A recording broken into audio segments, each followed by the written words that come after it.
बांदा सेना में टीओडी व आयु सीमा में छूट दिए जाने हेतु दिया गया ज्ञापन। अविनाश चंद्र दीक्षित। पूरा मामला बांदा कलेक्ट्रेट परिसर का है। आज सैकड़ों की तादाद में युवाओं ने महामहिम राष्ट्रपति भारत सरकार को संबोधित ज्ञापन जिला अधिकारी बांदा के माध्यम से दिया।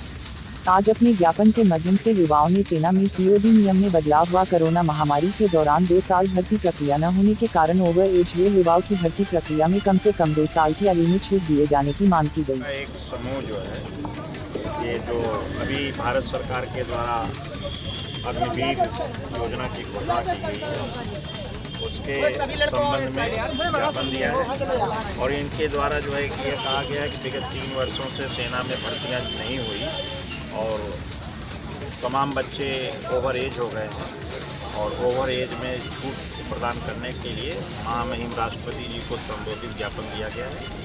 इनको समझा दिया गया है और इनका ज्ञापन कार्रवाई हेतु महामहिम राष्ट्रपति जी को भेज दिया जाएगा।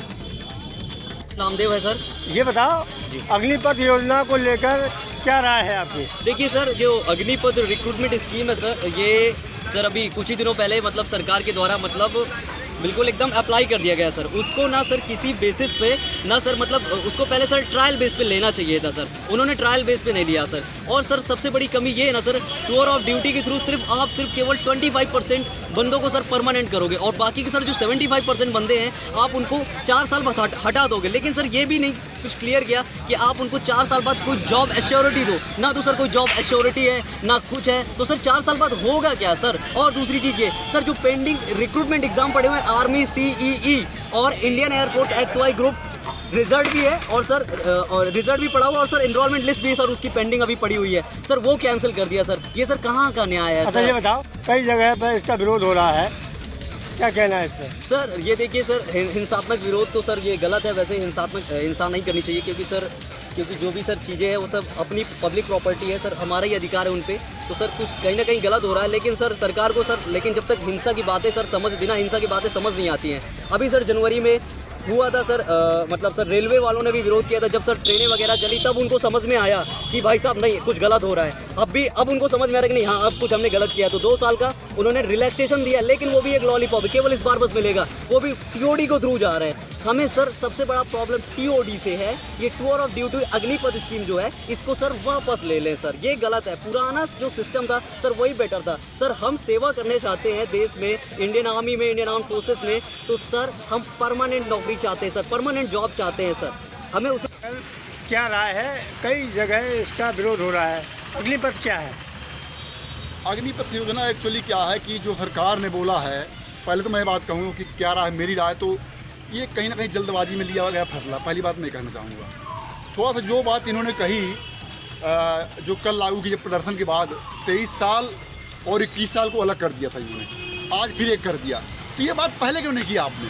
मेरा कहने का मतलब कि आप जो भाई जो 2 साल से कोरोना महामारी में आपकी कोई वैकेंसी नहीं निकली, कोई लड़का एग्जाम नहीं दे पाया, कोई भर्ती नहीं देख पाया और उनकी उम्र चली गई। भाई उम्र तो लिमिटेशन है ना, 21 साल है और वो एज चली गई लड़कों की, तो प्रदर्शन होगा, प्रदर्शन के बाद आपने फिर 23 साल कर दिया, तो ये बात आपने पहले करनी चाहिए था भाई, आपको 23 साल पहले कर देना चाहिए, तो ये प्रदर्शन होता, तो कहीं ना कहीं आप भी उसके जिम्मेदार हैं। मैं पहली बात ये कहूँगा। दूसरी बात, ये जो अग्निपथ योजना है, इस एक्चुअली समस्या इस बात की कि जब कई बार हम क्या करते हैं कि बिना विचारे ही अपनी प्रतिक्रिया दे डालते हैं, तो हमको पहले गहराई में जाना पड़ेगा कि अग्निपथ योजना क्यों आई।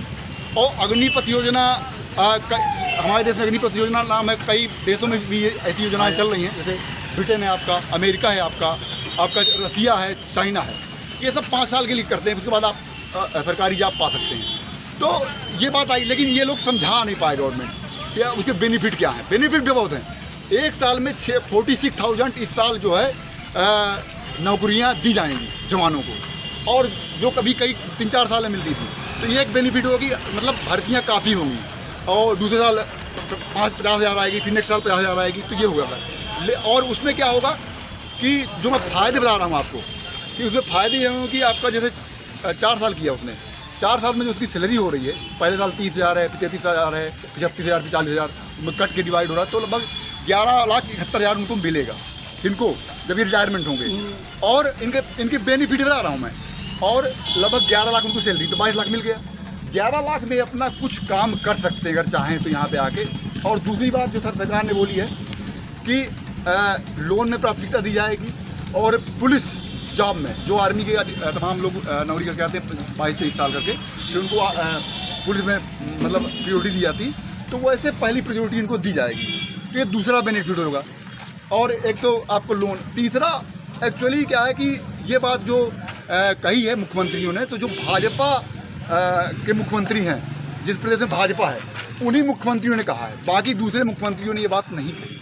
तो कहीं ना कहीं उनको ये बात एक तरह से लीगल तरीके से, डॉक्यूमेंट तरीके से कह के साइन कर अथराइज तरीके से देना पड़ेगा कि भाई हाँ ये बात आपकी जो है हम इसके बाद देंगे। तो ये कम से कम इनके लिए, लड़कों के लिए एक आश्वासन अच्छा होगा।